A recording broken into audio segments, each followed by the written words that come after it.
She screamed so loudly that the walls shook. The cry of Princess Isabella de Lausanne, daughter of a powerful family, could be heard far beyond the palace walls.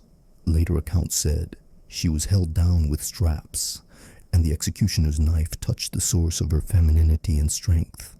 Her clitoris was cut off, and the flesh was cut up, as if to remind everyone that even noble blood couldn't protect her from a painful punishment. This moment marked the beginning of the end, although the execution itself had not yet taken place. She was kept in torture chambers, bleeding to death, and gradually turning into a living warning to all who dared to oppose the will of the court and the Holy Church. Chronicles from the end of the 14th century have preserved excerpts from the guards' reports, which mentioned blood flowed continuously, her bandages had to be changed every 2 hours, and the smell of iron mixed with the rot of the wound.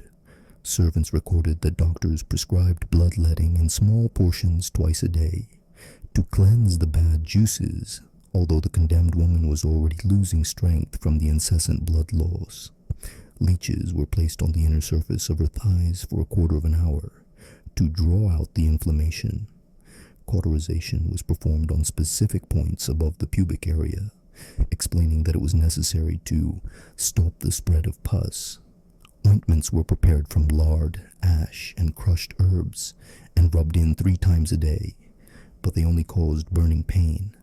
Opium grains were given at dawn, and poppy syrup was given 2 spoonfuls before bedtime. All this was recorded in the doctor's notes, where each observation was brief: weak pulse, gray tongue, cloudy urine, foul-smelling sweat. The room where she was transferred after torture gradually turned into a decaying cell. The felt under her body was soaked with secretions, cracks formed on her heels, and ulcers appeared on her skin. Soldiers of different surnames took turns at the door, checking the lists of those allowed in. The keys were kept by the prison warden, but at night, trusted priests made their way through a secret passage in the walls to hear her confession. Isabella begged for mercy, promising to give her lands to charity. But the answer was the same: the execution had to take place, and the cutting off of her clitoris was only a prelude to the final sentence. Meanwhile, a struggle was brewing in the halls of the palace. The old nobility insisted on the immediate conclusion of the trial in order to quell unrest in the provinces. The new entourage, associated with the French crown, was playing for time. They wanted to use Isabella's death as a political symbol to weaken the Lozano family and redistribute their lands. Secret meetings broke out between supporters of the strict line of the Inquisition and those who saw a chance to renew their power. The ambassadors of Burgundy and Savoy sought access to the princess, claiming that she could change her will in their favor. Every day, the guards wrote down who had tasted her food, who had examined the seals on the jugs of water and wine, and where the seals in the hiding places had been replaced. In the notes of one of the priests, preserved in the monastery archives, we read, "She lay staring at the ceiling, her lips moving without words. When we asked her to repent, she said she did not believe in forgiveness. She asked only for water to moisten her lips, but the guards brought her a decoction of bitter herbs, which increased her thirst. At night, braziers were brought into her cell to dispel the stench, but the smoke only intensified her cough. Inflammation grew in her body. Her perineum was covered with festering ulcers, and the decay spread to her internal organs. Witnesses testified. Her body refused to hold urine. Her clothes were constantly soaked, and the felt under her had to be changed 3 times a night. Each change of linen became torture. Servants tied her down with straps to turn her over, and many refused to come near her because of the stench. But along with her physical decline, her suspicion grew stronger. In those rare moments when the pain subsided under the influence of poppy syrup, Isabella demanded paper, dictated her will, changing the names of her heirs, then revoked what she had said, suspecting that the scribes were serving her enemies. Rumors spread that some of her orders were being forged. The signatures were written in the prisoner's trembling hand, but the wording was changed by her advisors. Tension grew within the castle walls. Some claimed that she was already insane and unaware of what was happening. Others said that her ravings contained prophecies, that she had seen monks with their penises cut off, and women whose vaginas had been cut out, a harbinger of future executions. Witnesses noted that these words terrified even hardened warriors. She survived against all medical predictions. When she was considered ready to die, her breathing became steady again, and her eyes opened. Her body was rotting, but her voice was still audible. And that was the most frightening thing. The dying princess, covered in pus, continued to give orders, curse her enemies, and demand loyalty. By the end of the first week of her siege, her chambers could no longer be aired. The guards at the doors held rags to their faces, and the priests tried to limit their visits, but no one dared to give the order to end her suffering. Isabella's death was to be a political event, and each side was preparing to use her demise for its own ends. And while in the upper halls of the palace, discussions were underway about the inheritance and fate of the lands, down below, in the cold chambers, the princess continued to rot alive, unaware that her suffering was only the beginning of a much larger struggle. By the end of her second week in captivity, Princess Isabella of Lausanne was unable to get out of bed. Servants noted in their reports, her wounds have opened, the edges have turned black, and the tissue is eaten away by pus. Her perineum oozed a constant stream of fluid with a pungent smell of decay. Attempts to cauterize with iron or apply ointments made from lard and ash no longer stopped the spread of the ulcers. The skin around them was yellow with gray spots, and at night worms emerged from the wounds. The doctors continued to prescribe bloodletting in small portions twice a day, assuring her that the bad juices could still be removed. Leeches were applied to the inner thigh and groin, leaving bite marks and intensifying the pain. Herbal compresses were changed every half hour and applied for an hour, but the fabric was instantly saturated with pus. Her pulse was weak, her urine was cloudy and foul-smelling, her tongue was dry, and her breathing was wheezy. The doctors wrote heart heat, night sweats, fever, followed by chills. By dawn, the opium grains were no longer effective. She screamed and thrashed about, tearing off her bandages, and the guards were forced to tie her to the bed with straps. 2 spoonfuls of poppy syrup before bedtime only caused delirium and visions. She often repeated that she saw saints turning away from her and demons laughing, showing severed limbs and penises thrown into the fire. Those around her were increasingly afraid to approach her. The servants began to bribe the guards so that they would not bring night lamps to her cell or change her soaked linen. The guards wept from the stench and complained that the air in the chambers was heavier than lead. Several refused to serve and were publicly flogged in the courtyard. Meanwhile, political intrigues intensified in the upper halls of the palace. The Lozano family secretly tried to arrange a meeting with the captive to force her to confirm her previous will. The old nobility claimed that the princess's true will had been falsified by her new entourage, which was connected to the French crown. The Savoy ambassadors offered gold to the military guards in exchange for letting them into her bedchamber.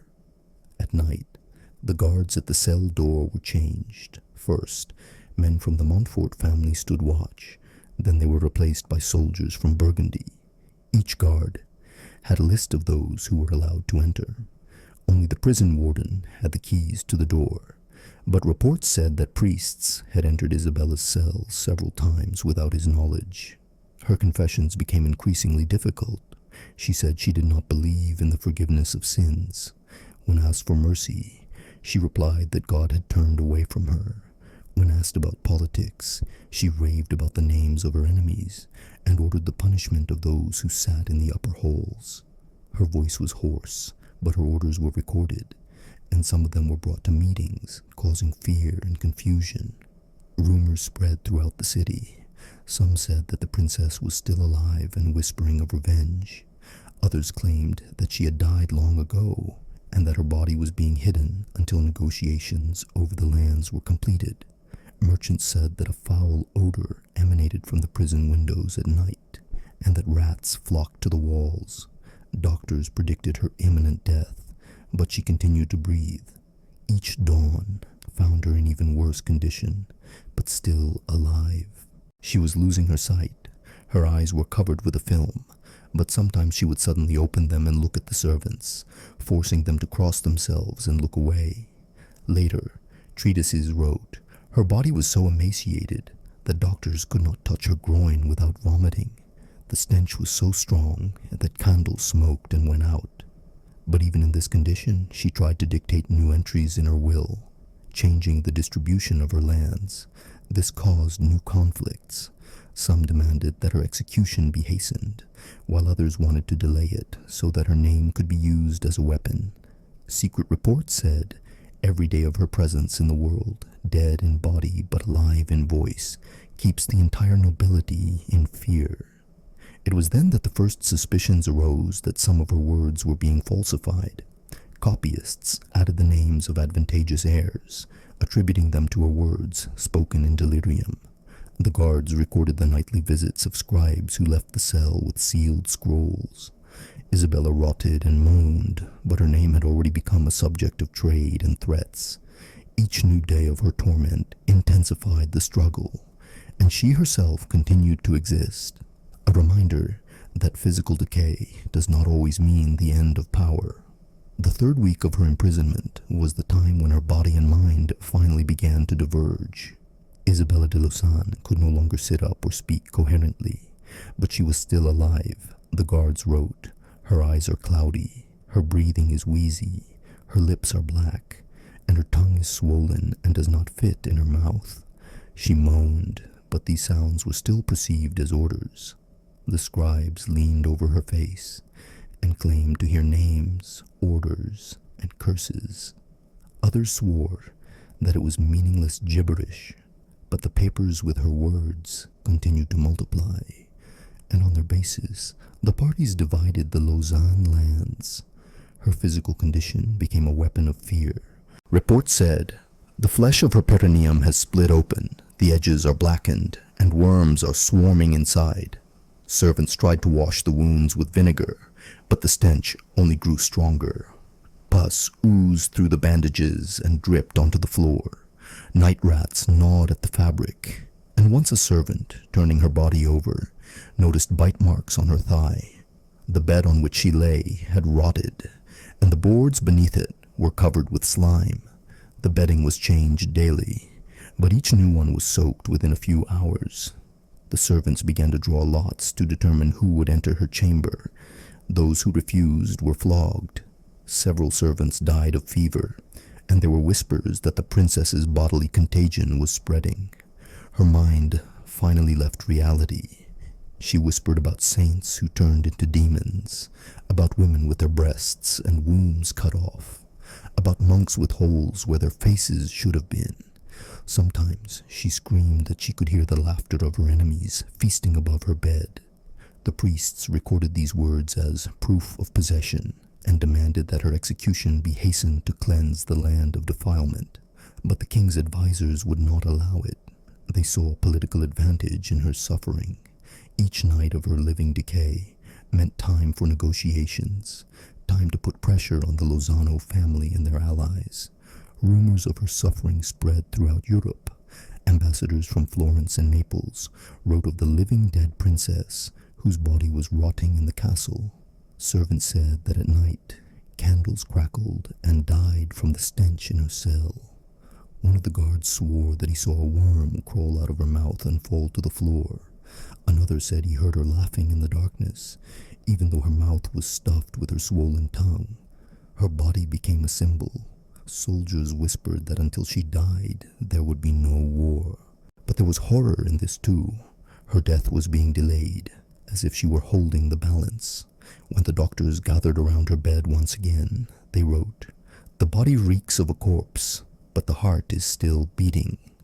This became the subject of new rumors, that she was cursed, that neither death nor God would accept her. And yet every morning, her name was heard again in the upper halls. Advisors discussed who would get her inheritance. Papers multiplied. Signatures were signed with trembling hands. But no one could say any more where her will ended and forgery began. Isabella rotted and raved, but remained the center of the world. Her breath, with its wheezing and moaning, was the lifeblood of political struggle. And everyone knew that her end would not be just death. It would be a flash that would change the fate of houses, provinces, and perhaps the entire kingdom. The guards noted that Isabella's breathing had become rare and hoarse, with pauses of 10 to 20 heartbeats. Doctors noted her skin is yellow, her lips are blue, her eyes are cloudy and do not close even in sleep. Her body no longer responded to injections, but her heart continued to beat. She hardly spoke, only a few sounds: sin, light, flame. Priests brought her confession every day, but no one was sure if she could hear them. Doubts remained. Would God forgive a woman who had her clitoris cut off in the square as a sign of debauchery? Some insisted that her suffering would atone for everything. Others said she was doomed. Her perineum was completely rotting.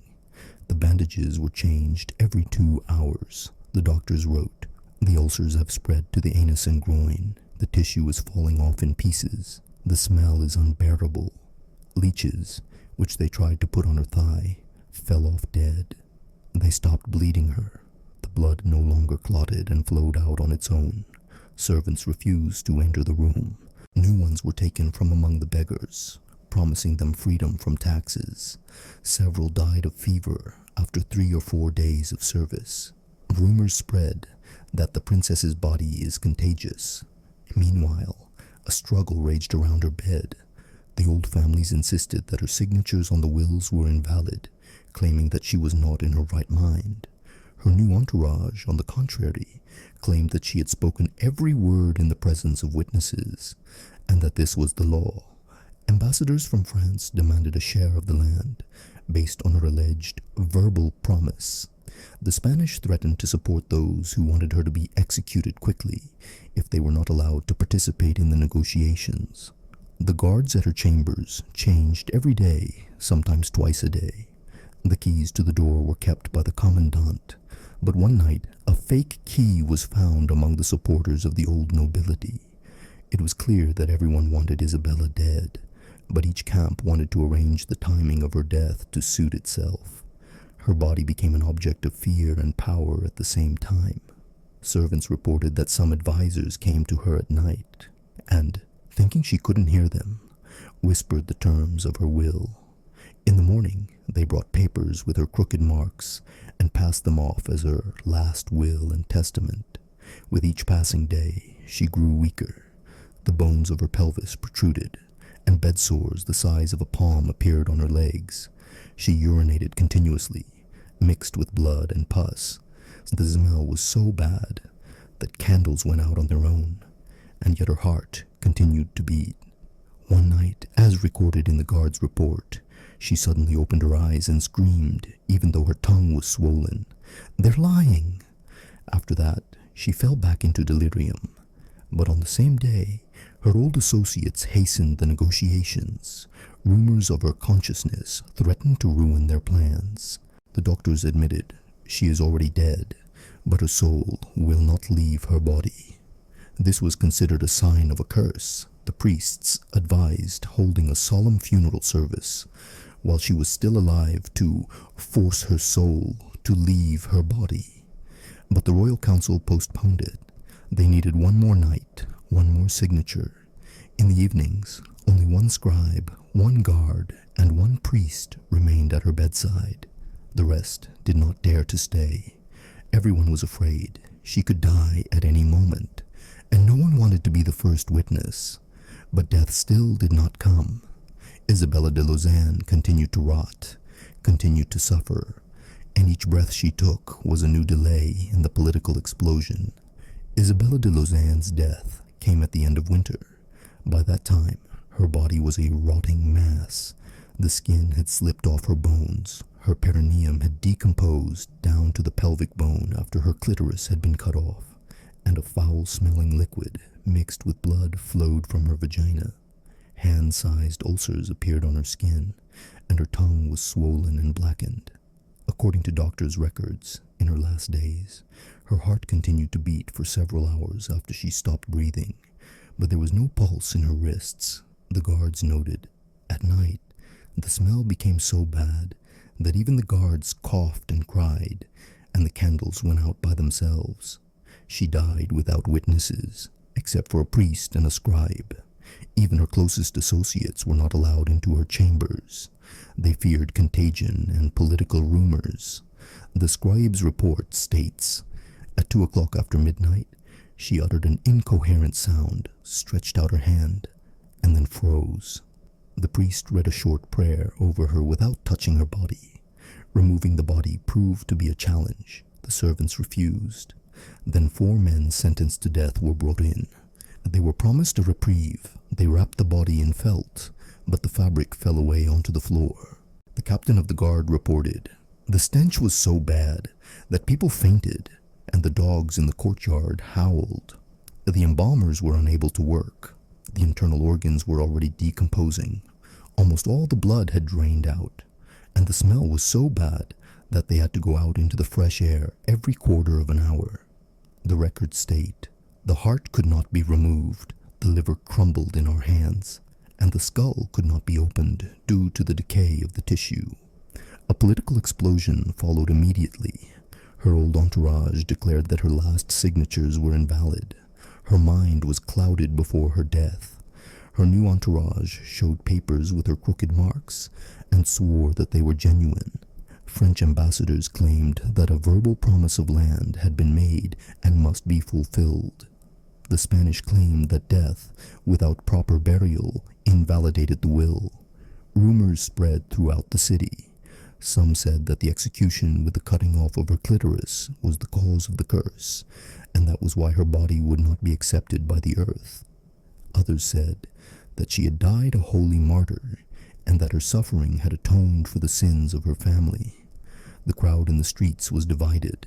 Some demanded mass executions of those guilty of power, while others honored her memory by bringing candles to the palace gates. The chronicles note that during the first 7 days after her death, 3 guards were replaced, 3 forged wills were opened, and 2 groups of nobles began to prepare for armed action. Thus, the death of Isabella of Lausanne, humiliated and mutilated by public execution, was not the end, but the beginning of a new chaos. Her decomposing body was taken to a monastery, but even there the monks complained of a stench that lingered for weeks. The people remembered her not as a princess, but as a woman who had her clitoris cut off in the square and who rotted alive in her own chambers. For some, she became a symbol of God's punishment. For others, a martyr.